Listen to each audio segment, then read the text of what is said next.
Fala galera, Laerte Viana na área, mais uma vez aqui do meu lado já estão vendo Caio Borralho, reserva oficial do UFC 319, agora 16 de agosto em Chicago, já sabem, se acontecer alguma coisa, Caio substitui Dricus du Plessis ou Khamzat Chimaev. É sobre isso que eu quero falar aqui nessa parte. Tivemos que fazer uma improvisação aqui, porque caiu a internet do Caio lá e a gente vai recomeçar aqui. Caio, eu tinha te perguntado antes que em relação ao encaixe entre os dois, Chimaev e du Plessis, o Lobo aparece como favorito lá na stake, o que não é muito comum, né? Um desafiante ser favorito contra um campeão. Você concorda sim ou não e por quê? Cara, eu concordo que o Chimaev é favorito, até pelas performances que ele tem tido no UFC, né? Tá ganhando de todo mundo, invicto, algumas performances super rápidas, pegou o Whittaker, pô, rapidão no primeiro round e tal. Então eu concordo sim dele ser favorito, e ainda mais pelo lance do estilo dele também, que é um estilo que a galera acaba não sabendo se preparar tanto para ele. A galera se prepara para lutar simplesmente contra um wrestler e não é muito assim. Tem o wrestling envolvido, mas eu acho que é um pouco a mais que isso.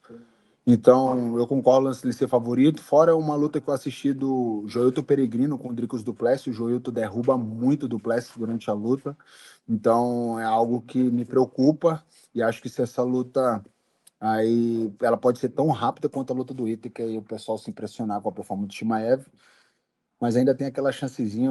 E o du Plessis sempre calou minha boca, né? Tem aquela chancezinha dele aguentar os dois primeiros rounds ali e depois fazer o Chimaev nadar em águas profundas e vencer a luta. Não só a sua, eu acho que ele calou a boca de todo mundo durante esse tempo, né? Porque tá para nascer um campeão mais subestimado, igual o sul-africano. Acho que ninguém imaginava esse cara sendo campeão do mundo e tá lá por méritos, né? A gente tem que tirar o chapéu. Você que conhece o Chimaev tão bem, o que o du Plessis deveria fazer para quebrar o jogo dele? E eu sei que pode parecer uma pergunta boba de, galera, é só ficar em pé, é só evitar queda. Mas a gente sabe, né? O caminho é evitar ir para o chão com ele, ou talvez ir trabalhar lá, mas enfim. De uma maneira não tão simplória, qual é o jogo estratégico do Plessis deveria traçar para brecar esse jogo que a gente sabe o que o Chimaev vai fazer. Ele faz isso toda a luta, mas ninguém conseguiu brecar até agora, né? Cara, eu acho que primeira coisa é não dar as costas. Talvez trabalhar um pouco de guarda ali nos primeiros rounds ali para ver como que o Chimaev vai se comportar. A gente viu que o Durinho fez um pouco de guarda ali, não deu as costas para o Chimaev acabou que preferiu fazer a luta toda em pé. Então, todas as lutas dos caras que lutam com o Chimaev dão as costas, e aí eu acho que já é uma opção meio arriscada ali, tendo todo, né, o histórico que a gente já viu do Chimaev lutando. Então acho que o Dricus, pô, tem jiu-jitsu ali, então poderia fazer um pouco de guarda de gancho, fazer o Chimaev ficar trabalhando para ir para as costas, mas sem dar as costas. Eu acho que isso pode ser uma boa estratégia de início de luta ali para conseguir aguentar o primeiro e o segundo round e depois começar a pressionar bastante o Chimaev e buscar um nocaute. Eu acho que é mais ou menos isso. Mas você acha que o Chimaev respeitaria o chão do Dricus igual respeitou o do Durinho? Porque tem uma diferença ali, né? Eu não sei se ele respeitaria, não, mas eu acho que essa seria a melhor opção. Porque, assim, quando você luta com o Shimaev, eu acho que você tem que ter na cabeça, tipo assim, eu vou cair, ele vai me derrubar. Não tem como. Se ele Certo. chegar no mão com mão ali na cintura, ele vai derrubar. Agora, é o que eu vou fazer depois disso, né? Quais são os passos que ele quer que eu faça para fazer ele continuar o jogo dele. Então eu tenho que entender quais são esses passos e negar esses passos. O principal passo, assim, de uma maneira mais geral e resumida, é das costas, botar a mão no chão, né, o cotovelo no chão, aí ele vai, domina, o cara dá as costas, ele pega as costas, fica batendo ali pra caramba e finaliza. Então, acho que esse, talvez, resumindo bastante, seria não dar as costas, tentar trabalhar ali guarda de gancho um pouco mais, jogar uns cotovelos por baixo para, sei lá, conseguir um corte, alguma coisa, que o Shimaev é um cara emocionado, que vai vir querer bater com tudo, então ele vindo com a cabeça pode tomar uma cotovelada no meio do caminho. Então, eu focaria mais nesse lado aí, se fosse o du Plessis.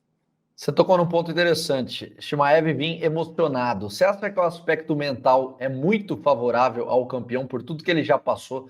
Pô, venceu o Strickland 2 vezes, o Adesanya sendo subestimado, todo mundo desconfiando, e ele mostrando um mental muito forte, né?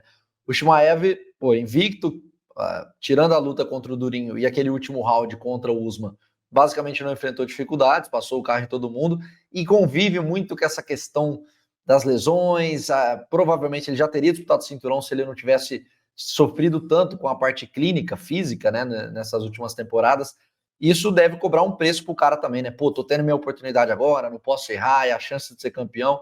É algo novo pro Chimaev, enquanto o Du Plessis já está mais acostumado com esses holofotes.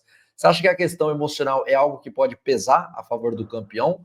Ou na hora que fecha a grade lá dentro, você não vê isso falando alto? Não, com certeza eu vejo isso falando alto sim, até porque o Shimaev sofre muita pressão do lance lá, né, da Chechênia, do Kadyrov, do ditador lá. Caraca, pessoal, hoje eu vou daquele jeito. Mas sofre muita pressão da galera de lá, então acho que tem um pouco disso envolvido agora que finalmente ele vai disputar o cinturão, né?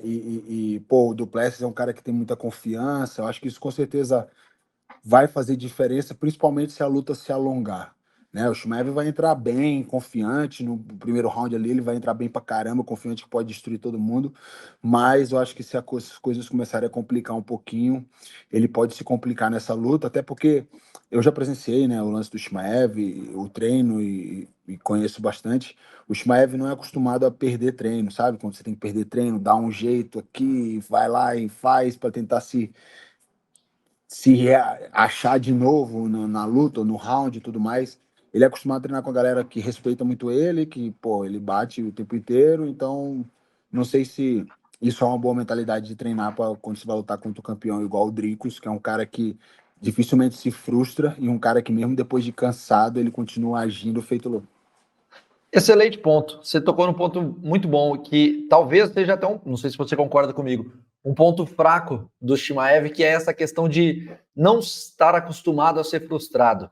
Ele tem tanta facilidade nas lutas e até nos treinos, como você falou, com a galera que o acompanha, que talvez quando ele encontra uma barreira, quando ele não consegue se impor da maneira que ele está acostumado, isso pode se voltar contra ele, né? Um peso psicológico, opa, e agora? O que eu faço? Essa questão psicológica pode ser algo realmente interessante. E aí, já juntando um outro ponto, o Dricus provoca muito fora do cage, né? Você acha que ele tirou o Strickland do sério ao ponto de fazer o Strickland chorar? Falando lá daquelas questões passadas, dos problemas internos do Strickland lá de família e tudo mais. O Adesanya ele fez chorar também na coletiva, não me lembro exatamente qual foi a frase que ele falou. Você acha que essa questão, e aí ele tem munição para entrar tentar entrar na mente do Shimaev com essas questões do Kadyrov, enfim, outras questões pessoais. Tudo isso somado, você acha que o Dricus pode ir por esse caminho também, ou essa questão das provocações não afeta o psicológico? Eu acho que sim. O Dricus tem esse poder, né? Ele é um cara que é bem calmo ali na hora do confronto psicológico, um cara que é inteligente ali da maneira que ele provoca. Ele sabe se precisar ser mocinho, ele vai ser mocinho, se precisar ser vilão, ele vai ser vilão. Então ele sabe bem como afetar os caras. O Shmaev, por ser um cara emocionado, é um cara fácil de ser, né, de você provocar e você entrar na mente dele. De novo, eu acho que isso no começo da luta não vai se refletir de jeito nenhum, não vai ter nenhuma diferença, mas eu acho que quanto mais vai passando os rounds ali, ou acabou o primeiro round, não deu muito certo ali, tudo isso vem uma coisa só na cabeça do Chimaev e isso pode afetar sim, né? Então, a gente viu ali contra o Durinho, o Chimaev ele foi meio que frustrado no primeiro round, ele estava querendo fazer uma coisa, o Durinho negou os passos dele, e aí acabou que ele foi pro tudo ou nada, foi pra loucura. Então eu vou, mano, sair na mão aqui e fez tudo errado. Por quê? Porque ele não sabe se recuperar depois de uma frustração. Então acho que o Dricus tem munição sim pra frustrar ele, mas eu acho que isso acontece ali depois do primeiro round. No primeiro round isso não vai fazer diferença. Dito tudo isso, Caio, para a gente embalar esse papo, seu palpite final, como é que você imagina, como é que você enxerga essa luta transcorrendo e terminando? Eu acho que Shimaev finaliza no primeiro round. Seco. É isso. Depois da luta, independente do que aconteça, se essa luta sair do papel, se o Caio de repente disputar o cinturão, essas questões que ainda estão envolvendo os mistérios do UFC 319 só vão terminar de fato quando fecharem a grade ali, ou pelo menos no dia 15, né? Quando a pesagem foi encerrada. A gente volta aqui. Caio estará aqui na próxima semana, então, para falar sobre os desdobramentos dessa luta e as consequências para a sua carreira também. Então, se inscrevam aqui, deixem um like, ativem o sino, que é muito importante. Caião, obrigado pelo tempo. Desculpa o perrengue, vocês não estão ligados o quanto foi difícil a gente conseguir gravar aqui, a internet caía, voltava, teve que remarcar. Obrigado pelo tempo, só deixar um recado para a galera.